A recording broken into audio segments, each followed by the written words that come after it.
Hello dear students, कैसे हैं आप लोग। आइए एग्जाम्पलर की इंटीग्रेशन की जो सीरीज हम कर रहे थे, अब उसके फाइनल फेज में हम एंटर कर जाते हैं और यहां बात हो रही है फिल इन द ब्लैंक्स की। हालांकि ऊपर जो हेडिंग दी हुई है वो दिया हुआ है 60 to 63, लेकिन 59th क्वेश्चन भी फिल इन द ब्लैंक्स है, तो आप यहां इसे करेक्ट कर लें अगर आपके एडिशन में यहां करेक्शन नहीं है। आइए इस क्वेश्चन को देखते हैं बच्चों। और ये क्वेश्चन क्या है, ये एक डेफिनेट इंटीग्रेशन है, बट साथ ही साथ यहां पर प्रॉपर्टीज से ज्यादा, किसी भी प्रॉपर्टी को अप्लाई करने से ज्यादा हमें ऐसा लगता है कि अगर हम साइन एक्स को या e to the power sine x को टी पुट कर लेंगे तो ये क्वेश्चन बहुत आसानी से हो सकता है, बजाय कि हम अगर किसी प्रॉपर्टी को अप्लाई करें। तो हम लोग यहां टाइम न वेस्ट करते हुए साइन एक्स को टी पुट कर लेते हैं, और जब साइन एक्स को टी पुट करा है तो हमें रिस्पेक्ट भी चेंज करनी होगी। Cos x d x is equal to d t, यानी हमने टी को एक्स के रिस्पेक्ट में डिफ्रेंशिएट कर दिया। साथ ही साथ हम लिमिट्स भी चेंज करेंगे। लोअर लिमिट अभी क्या है, अभी लोअर लिमिट है x is equal to zero, लेकिन जब हम इसे टी में कन्वर्ट करेंगे तो साइन जीरो जीरो हो जाएगा। अपर लिमिट टर्न होगी क्योंकि एक्स पाई बाय टू है और टी क्या है साइन एक्स, एक्स के बदले पाई बाय टू पुट करेंगे तो यहां वन आ जाएगा हमारे पास। तो अब ये इंटीग्रेशन चेंज हो जाएगा, 0 to 1 लिमिट बिल्कुल ठीक है, लोअर लिमिट अपर लिमिट से बड़ी नहीं हो सकती, और यहां हमारे पास एक छोटा सा इंटीग्रेशन बच गया e to the power t और रिस्पेक्ट है डी टी यानी टी की, तो इंटीग्रेशन होगा e to the power t. हम यहां पुट करेंगे 0 to 1, upper limit e to the power 1, lower limit e to the power 0, answer आ जाएगा e minus e to the power 0 कितना होता है 1, यानी आंसर होगा e माइनस 1। तो हम यहां लिखने वाले हैं e माइनस 1, ये है इसका आंसर। आइए आगे बढ़ते हैं। आइए बच्चों, अब इस क्वेश्चन को हम लोग देखते हैं। क्वेश्चन क्या है, इवैल्यूएट, ये फिर से इनडेफिनेट इंटीग्रेशन आ गया। यहां पर अलजेब्रिक फंक्शन है और यहां एक्सपोनेंशियल फंक्शन है, यानी ये मिक्स फंक्शन है, यानी बाय पार्ट्स लगने वाला है। ऐसे बहुत सारे क्वेश्चंस आपने करे हैं और एनसीईआरटी में दिए हुए फॉर्मूले का एडवांटेज भी हम ले सकते हैं। ध्यान से देखिए हम क्या करने वाले हैं इस क्वेश्चन के अंदर। हम लोग डिनोमिनेटर को देखते हुए यहाँ पर +1 -1 कर देंगे। अब देखिए अगर मैं यहाँ वाइवा चल रहा होता तो आपको मार्क्स नहीं मिलते, क्योंकि बाहर है EX। पहले मैं डिनोमिनेटर लिख लेता हूँ, ध्यान से देखिए बाहर है EX। तो अगर आप एग्जामिनर को कहेंगे कि हमने +1 -1 करा है तो ये गलत हो जाएगा, क्योंकि बाहर EX होने की वजह से आपको कहना पड़ेगा हमने +EX करा है और -EX करा है। आप मुझे कमेंट सेक्शन में ज़रूर बताना कि अगर आप बोलते तो क्या आप भी +1 -1 बोलते, कि हाँ जो एग्जैक्ट फॉर्म है वो बोलते हैं। इस बात का ज़रूर ध्यान रखिएगा। अब हमारे को एडवांटेज क्या मिल गया इससे, हम लोग के पास ऊपर x+4 आ गया है, -1 है, और मैं यहाँ कर्ली ब्रैकेट के साथ EX लिख रहा हूँ, और डिनोमिनेटर में x+4 द होल स्क्वायर है। अब हम इसे स्प्लिट कर लेंगे, दो पार्ट्स में ब्रेक कर लेंगे। पहला पार्ट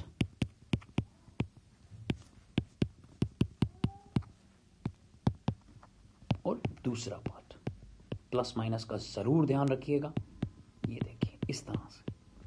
अब यहां पर ये चीज कैंसिल हो जाएगी, ये देखिए ये एक टर्म कैंसिल हो गई और हमारे पास आ गया है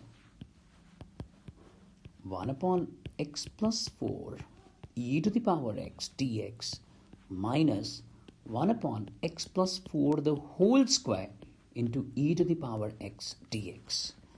क्या आपको ये फॉर्मूला मालूम है? आप इसे यूज भी कर सकते हैं डायरेक्टली एग्जाम के अंदर। We know that if there is a function ex and inside we have function plus its derivative, then we can directly write the answer as ex fx plus c। ऐसा आपको मालूम होगा, नहीं तो आप इस पहले पार्ट में बाय पार्ट्स लगाइए और यहां ये कैंसल हो जाता है, जैसा कि आपने अभी तक कर भी लिया होगा। अब ध्यान से देखिए, ये रहा ex, ये रहा fx, और 1/x+4 का डेरिवेटिव आप जानते हैं, ये है x+4 the whole square dx। तो आप समझ गए आंसर क्या आएगा? आंसर आएगा ex/x+4 प्लस इंटीग्रल कांस्टेंट। तो आइए हम आंसर लिखते हैं और आंसर होने वाला है e⁻x divided by x + 4 + c। इस तरह के क्वेश्चंस बहुत वेरिएशंस के साथ आते हैं, बहुत बहुत इंपॉर्टेंट है, ज़रूर करिएगा। आइए आगे बढ़ते हैं। आइए इस क्वेश्चन को देखिए। ये एक डेफिनेट इंटीग्रेशन है और टारगेट है कि हमें अपर लिमिट की वैल्यू फाइंड करनी है। बहुत ध्यान से देखिए, मुश्किल नहीं है। और हाँ बच्चों, यहाँ मैंने डिस्क्रिप्शन बॉक्स के अंदर प्लेलिस्ट के लिंक्स डाले हुए हैं, प्लेलिस्ट के बारे में डाला हुआ है जो इंटीग्रेशन पर बेस्ड है, इनडेफिनेट और डेफिनेट। और ये यहाँ पर सब्सक्राइबर्स की पहली पसंद है। 1 मिलियन से ज़्यादा व्यूज़ हैं बच्चों। क्वेश्चंस बहुत इंपॉर्टेंट है, ज़रूर करिएगा उसको। वापस आते हैं क्वेश्चन पे। ध्यान से देखिए, आपको यहाँ पर डायरेक्टली स्पेशल इंटीग्रेशन का फॉर्मूला लगाना है और इक्वेट कर लेना है डेफिनेट की बेसिक प्रॉपर्टी से, upper limit minus lower limit लगाते हुए। तो देखो हम क्या करेंगे। सबसे पहले समझो, हम लोग यहाँ पर फॉर्मूला यूज करने वाले हैं 1/a² + x² का। रिस्पेक्ट मैंने x की ले ली है, यानी dx 1/a tan inverse of x/a + c। अब यहाँ लेकिन इस 4 को हम लोग पहले +1 बनाएंगे, तभी हम ये डायरेक्ट एप्लीकेशन कर पाएंगे। तो उसके लिए हम क्या करते हैं, हम 4 कॉमन ले लेते हैं डिनोमिनेटर से। तो हमारे पास ऐसा आएगा, ये देखिए इस तरह से।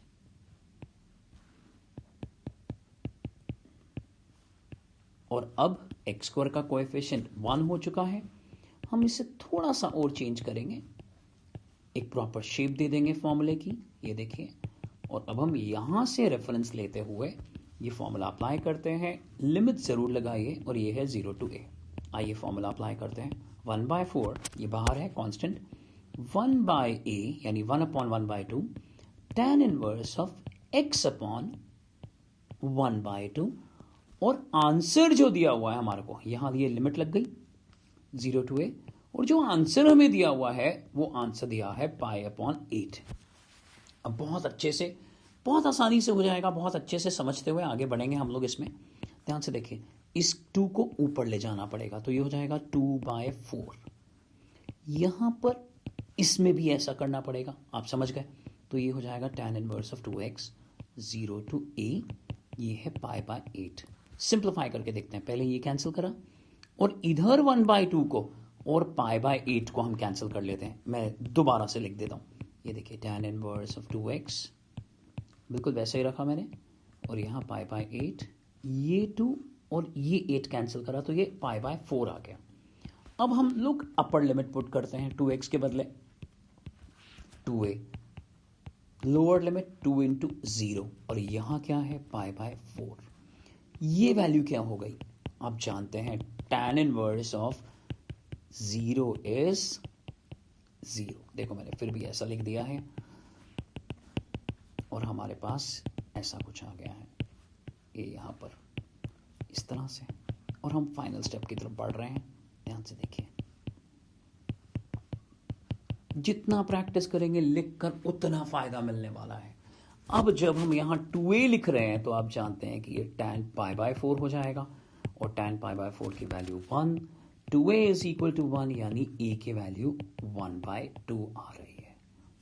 ये क्वेश्चंस भी बहुत इंपॉर्टेंट है, हालांकि डायरेक्ट होते हैं, कोई बहुत प्रॉपर्टीज इसमें नहीं लग रही है, लेकिन फिर भी अगर डायरेक्ट क्वेश्चन है तो ध्यान तो हमें देना ही होगा तब भी। तो a की वैल्यू हमारे पास आ गई है 1/2, और हम यहां जब इसमें फिल करेंगे तो हम लिखेंगे a इक्वल्स 1/2।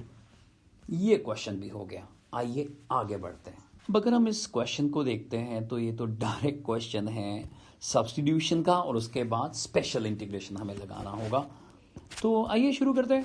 cos x को हम लोग t पुट कर देते हैं, और -sin x is equal to dt/dx। अब डायरेक्टली भी लिख सकते हैं, तो इस तरह से हमें दिख रहा होगा। बच्चों आप चाहें तो ये स्टेप स्किप कर सकते हैं। हमारे पास आ गया है ऊपर माइनस ये sin x और dx, ये बन जाएगा -dt, क्योंकि ये माइनस यहां शिफ्ट कर दिया जाएगा, और नीचे हमारे पास आ जाएगा 3 + 4t²। ठीक इससे पहले वाले क्वेश्चन में भी मैंने समझाया था कि इसके कोएफिशिएंट को 1 रख लें, नहीं तो गलती होने के चांसेस होते हैं। तो हम 4 कॉमन ले लेते हैं, तो ये आ जाएगा -1/4 dt, और ये होगा 3/4 plus t square. Special integration लगाने से पहले थोड़ा सा और फॉर्मूले को रिस्पेक्ट करते हुए हम लोग इसको ऐसा लिख देंगे, √3/2 the whole square plus t square.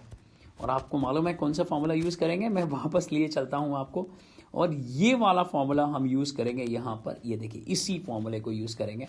यहाँ पर भी हमने x² के कोएफिशिएंट को 1 बनाया था, और इधर भी हमने 4 कॉमन लेते हुए इसके कोएफिशिएंट को यहाँ पर 1 बना दिया है। सेम फॉर्मूला लगाते हुए हम लोग -1/4 1/a के बदले √3/2 tan इनवर्स ऑफ t, यहाँ रिस्पेक्ट t है, डिवाइडेड बाय √3/2, क्योंकि इंडेफिनेट इंटीग्रेशन है, प्लस c आ जाएगा।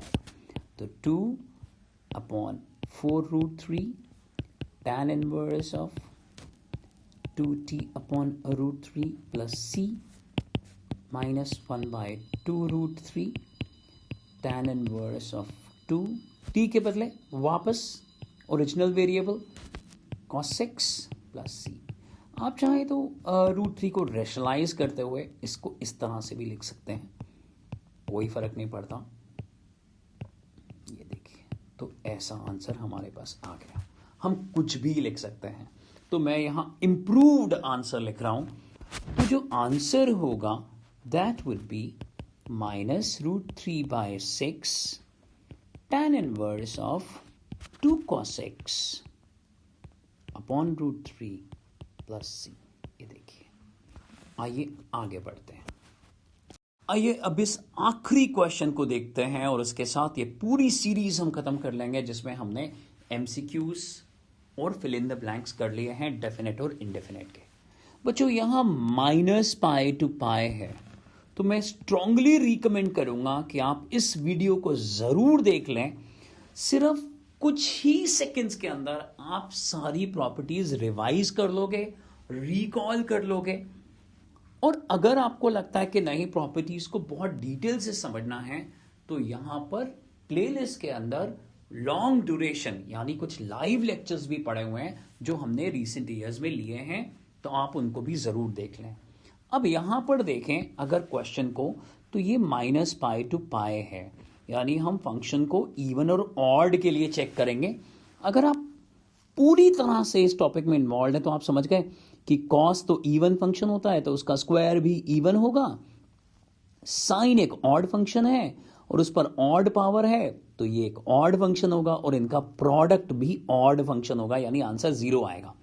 अब ये तो वो लोग हैं जो अच्छे से तैयारी कर चुके हैं, और कुछ लोग को थोड़ा समय लग सकता है। बट अगर ये क्वेश्चन सब्जेक्टिव होगा, जहां एक एक स्टेप लिखना होगा, फिर क्या करेंगे? तो आइए इसको एग्जामिन करते हैं, पूरा तरीका समझते हैं। आंसर तो समझ में आ गया कि क्या आएगा।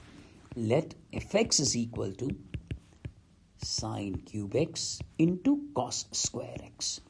और हम क्या करते हैं, नाउ x के बदले हमने क्या पुट कर दिया, -x। What is sin minus theta? आप बोलेंगे minus sine theta. What is cos minus theta? आप कहेंगे cos थीटा। तो यहां पर हो जाएगा, ये जरूर ध्यान रखिएगा, ये ऑड पावर है, और ये तो ऑलरेडी जो है वो cos x है। तो यहां माइनस और क्यूब ऑड पावर की वजह से बाहर माइनस आ जाएगा, और हम ये देख रहे हैं कि हम लोग -fx पर आ गए। So because f of minus x is minus fx, therefore fx is an odd function। और अब हमें लिखनी है प्रॉपर्टी। तो प्रॉपर्टी आपको याद होगी, -a to a fx dx। The answer is 2 times of 0 to a fx dx when the function is even। लेकिन यहां even तो है नहीं, f of minus x is fx, ये even फंक्शन की निशानी है, and 0 when f of minus x is minus fx, that is odd। So because the function is odd, therefore -π to π sin cube x cos square x dx is equal to 0। तो इस question का answer होगा 0। तो हम यहां इसको fill कर देते हैं। तो बच्चों इसके साथ ही हमने पूरा यहाँ पर डिटेल्ड समझा दिया है। सारे प्लेलिस्ट को जो भी आपकी क्लास से रिलेटेड है उसको अच्छे से करते रहिए। कमेंट बॉक्स में ज़रूर बता दीजिए कि आपको और किन किन चीज़ों की आवश्यकता है। हम पूरी कोशिश करेंगे कि उनके वीडियोस के साथ उनको अच्छे से समझाया जाए। साथ साथ डिस्क्रिप्शन बॉक्स में फ्री टेलीग्राम ग्रुप्स के भी लिंक्स हैं, उनको भी जल्दी से ज्वाइन कर लीजिए क्योंकि हम वहाँ पर भी बहुत सारा मटेरियल पोस्ट करते रहते हैं। इस चैनल के बारे में अपने दोस्तों को, रिलेटिव्स को ज़रूर बताइएगा। अभी तक आपने इसको सब्सक्राइब नहीं करा तो सबसे पहला काम इसे सब्सक्राइब करिए। सारे लेक्चर्स को भी अपने दोस्तों के साथ ज़रूर शेयर करते रहिए। बच्चों पढ़ते रहिए और आगे बढ़ते रहिए।